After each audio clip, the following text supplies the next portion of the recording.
महाकुंभ में कुछ अधिकारियों की लापरवाही हुई, ये कहा है बाबा बागेश्वर ने। पूरी व्यवस्था सेना के हवाले करनी चाहिए थी।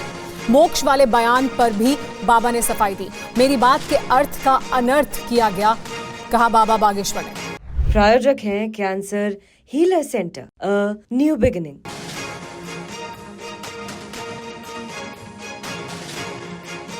हमारे साथ बातचीत करने के लिए स्वयं बागेश्वर धाम के पीठाधीश्वर पंडित धीरेन्द्र कृष्ण शास्त्री जी मौजूद हैं। गुरुजी, बहुत बहुत स्वागत है आपका TV9 भारतवर्ष पर। बहुत बहुत धन्यवाद। TV9 भारतवर्ष के सभी दर्शकों को भी बहुत बहुत धन्यवाद। गुरुजी, अब महाकुंभ की बात हम करते हैं। अभी 2-4 दिनों में आपने देखा कि किस तरह से ट्रैफिक जाम हो रहा है। ट्रेनों के वीडियोस आ रहे हैं जिसमें लोग एसी की जो कांच होता है उसे तोड़ रहे हैं, घुस रहे हैं। व्यवस्थाओं को लेकर आप क्या कहेंगे? संतुष्ट हैं आप अभी भी? देखिए, फैलाव तो हो गया बहुत ज्यादा और व्यवस्था तो उन्होंने अपने रूप ठीक की, पर समुदाय भक्तों का बहुत ज्यादा अनुमान से 2 गुना पहुंच गया ज्यादा। तो यूं कह सकते हैं कि कुछ अधिकारियों की लापरवाही तो जो बीच में घटना हुई है वो दुखद थी, बहुत ही ज्यादा हृदय विदारक थी। पर अगर हमें लगता है कि ये पूरा महाकुंभ सेना के हाथ में सौंप दिया जाता तो बहुत व्यवस्थित हो सकता था। अब जो लोग जा रहे हैं, हम सब ने ही आवाहन किया कि पधारो महाकुंभ में, आना ही चाहिए, ऐसा अवसर नहीं मिलने वाला। पर सब हिंदू जाग गए सब दौड़ पड़े, सब आए हैं। तो अब उनकी व्यवस्थाओं को लेकर के और सजग सरकार को होना चाहिए और बहुत व्यवस्थित भी किया जा सकता था, लेकिन हुई यही सुई जो राम रचि राखा, को करी तर्क बड़ा वैसाखा। गुरुजी, एक आपका जो बयान था, ये जो घटना का आप जिक्र कर रहे थे, इसको लेकर हमने कई तरह के रिएक्शन देखे, प्रतिक्रियाएं देखी।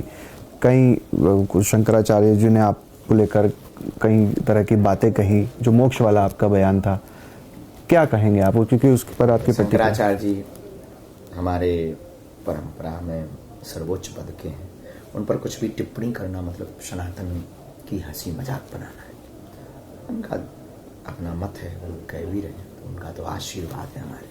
उनकी प्रत्येक वाणी हमारे लिए आशीर्वाद है। हमारी कोई भी प्रतिक्रिया देना, कहे हम भी सकते जी, बोल हम भी सकते बिल्कुल, परंतु हमें नहीं लगता है कि हमारा बोलना उचित होगा।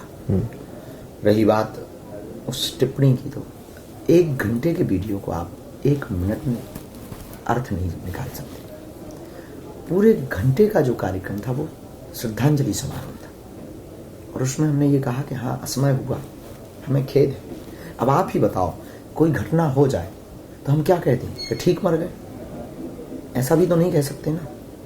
कुछ ना कुछ तो सांत्वना। हम लोग गांव में जाते, हम गांव के आदमी, तो हम गांव में जाते तो यही कहते हैं, भैया अब हो गया सो हो गया, अब भैया भगवान की इतनी इच्छा होगी, अब उनकी नीति पे कौन हाथ लगा सकता? सब हाथ में है, पर यही किसी के हाथ में नहीं है। जन्म मरण किसी के हाथ में नहीं है, ईश्वर की गति है। भैया दुख मत मनाओ, बालाजी तो हैं, हम तो हैं, यही कहते हैं। अब क्या डांडस देंगे? सब बिखर तो गया ही था।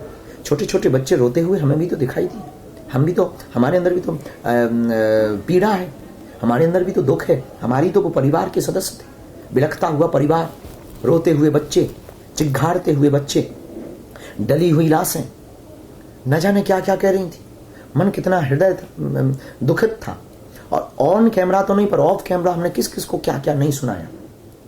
पर जरूरी नहीं है एक ही बयान को लेकर के आप पूरे अर्थ का अनर्थ निकाल देते हैं। तो लोगों ने अर्थ का अनर्थ निकाला, पर हमने केवल सात्वना की दृष्टि से कहा था, ना कि हमने ऐसी दृष्टि से कहा था कि अरे ऐसे मोक्ष तो कर्तव्य से मिलता है, मोक्ष तो कर्म करने से मिलता है, मरने से मोक्ष नहीं मिलता है। जीते जी प्रभु को पालने से मोक्ष मिलता है, कामनाओं से मुक्त हो जाने से मोक्ष प्राप्त। गुरु जी, आपका एक बयान, चूंकि आपको इतने करोड़ों आपके श्रद्धालु, आपके भक्त सुनते हैं, तो आप उस गंभीरता को भी, आप, मेरा मतलब कहने का यही है कि उसको आपको भी ध्यान रखनी चाहिए, ध्यान इतना रखना चाहिए। और निश्चित रूप से वो ऐसी कई बार ना गलत समय पर कही हुई सही बात भी गलत होती, ऐसा हो जाता है। वही हमारे साथ हो। प्रायोजक हैं cancer healer centre, a new beginning.